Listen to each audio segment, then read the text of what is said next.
All right, so moving on to liturgy, we're going to look first at the Old Testament prefigurements.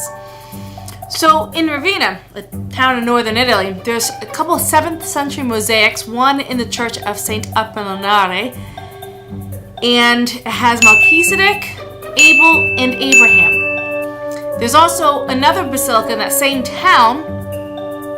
The basilica is actually built in 547. It's a UNESCO heritage site, but it's a basilica of San Vitale, and it has the sacrifice of Abel and Melchizedek. So how do these sacrifices help to prefigure the New Testament and the liturgy that we have today?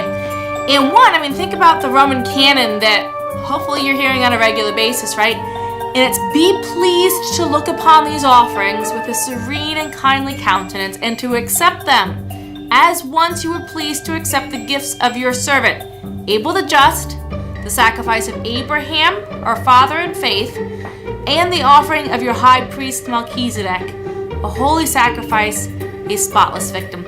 So the canon of the Mass sees these, and from the earliest time period in the church, these three sacrifices of the Old Testament as prefigurements of the sacrifice of the liturgy, the sacrifice of the Mass. So we need to have an understanding between type and antitype. So the type is something or someone that prefigures something or someone, otherwise known as foreshadowing.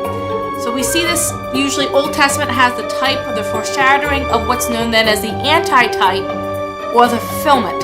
So what it was prefigured, then we see as the antitype. So Old Testament type, foreshadowing, New Testament has the antitype or the fulfillment of that.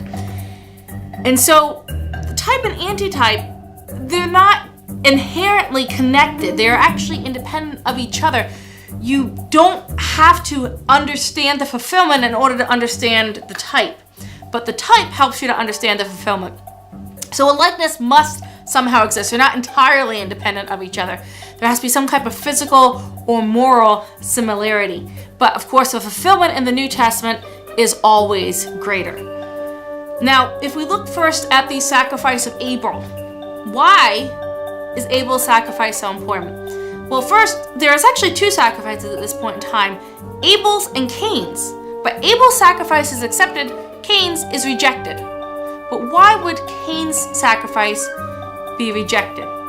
Well, if you read the scriptures, Cain brought an offering.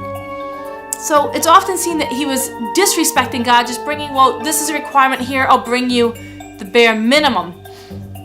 In the book, The Biblical Roots of the Mass, Nash tells us that God has given him, Cain, everything, which included his very existence, yet Cain did not trust God and sought his own welfare first, as if God would somehow shortchange him, or that Cain would be able to make it on his own. Abel, on the other hand, brought the first fruits. He's filled with gratitude towards God. So what really do we see when we're talking about these two different fruits, these two different sacrifices? And we see that our first fruits speaks volumes about our priorities. What do we bring first? What do we make a priority? Right? It's not just first fruits because God wants what's best, but for our sake, so that we put him first, that we don't go astray in an attempt to be self-sustaining or self-fulfilling, but we recognize our dependence on God in God's bounty. And so if we go to the sacrifice and bring our sacrifice to the Mass, according to Abel's standard of sacrifice, we bring what is most important to us, and we bring our obedience.